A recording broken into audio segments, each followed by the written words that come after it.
Chief Meteorologist Jason Sadeko here with a severe weather update for you. Tracking a storm south of Atlantic to the southwest of Anita right now. Got a tornado warning on it, also capable of producing hail to the tune of around an inch or so. And you can see just how robust the core of this storm is, putting down some heavy rain, a whole lot of lightning.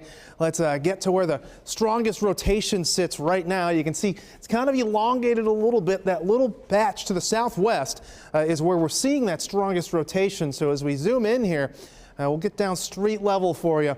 This is just south of Weota. This is working its way towards 700th Street, 710th Street, Kingston Road. It's going to continue eastward. Has a slight northeast component to it, but again, plan for heavy rain, whole lot of lightning, and quite a bit of rotation. You can see that just updated, crossed over 690th Street.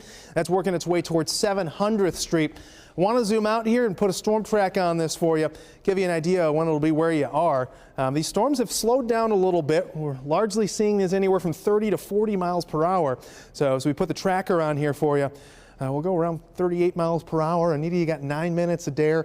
You're talking 21 minutes before this is going to work its way into your neck of the woods. And as we take a look, we do have a couple storms out there right now. We'll go statewide, and you can see strong storms through northern portions of the state where they've been for much of the day. These have largely been hail makers, and you can see a robust one east of Spencer right now.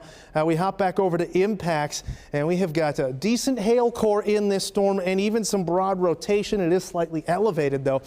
So that should help quell a little bit of that tornado threat. But you go to the east, just heavy rain has continued to fall east of Algona, east of Kossuth County. That whole span that goes up into Minnesota has just continued to see that inundating rain in spots and the potential for some hail. But that's really the two main areas we've been watching. These storms fired up, well, maybe about an hour or so ago, and they've just kind of been percolating their way along here. And this is the first one that we've seen that's really showed any signs of rotation or really any signs of intensification at all. But as we hop back over to velocities, you can still see that area, that bit of rotation right here. It's not incredibly strong, but it is there.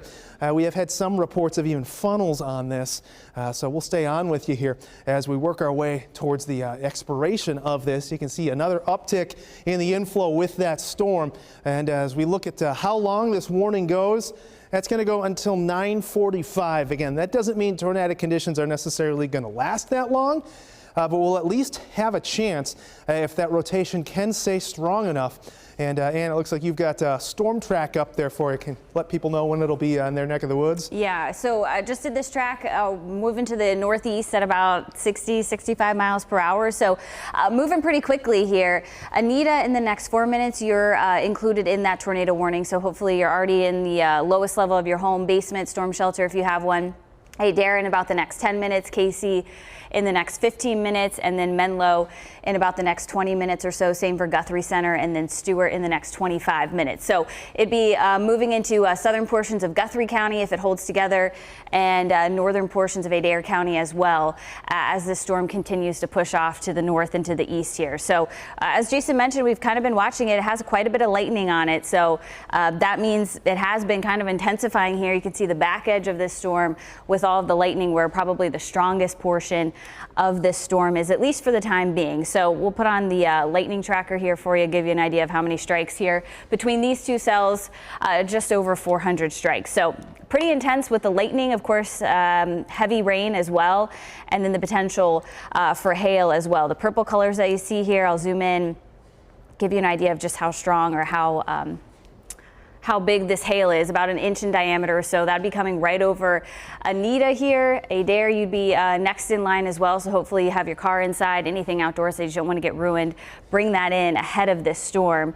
And again, this storm moving off to the northeast at about 65 miles per hour. So it's moving fairly quickly as it continues to kind of gain, or at least gain a little bit of strength, enough strength and rotation that the National Weather Service did put a tornado warning on this cell. So again, this is going to move into Anita here. You're in the tornado warning. Down the line would be Adair, Casey, southern portions of Guthrie County, and then northern portions of Adair County. You'd be included in that tornado warning if it hangs on. So we're going to keep a close eye on this. I'm going to take another look at some other products here. I'll send it back to Jason, who's continuing to track it as well. Yeah, absolutely. And we've got those two storms, dueling storms up off to the north, one headed towards Garner. It's largely a hail threat. Could see hail of an inch to perhaps an inch and a quarter making its way towards your direction. Emmetsburg, you've got a pretty stout storm working its way over the top of you right now as well. Heavy rain, potential for large hail. There is even some broad rotation embedded within that. So as we look at radar here, you can kind of see kind of a small compact storm that's pushing its way through.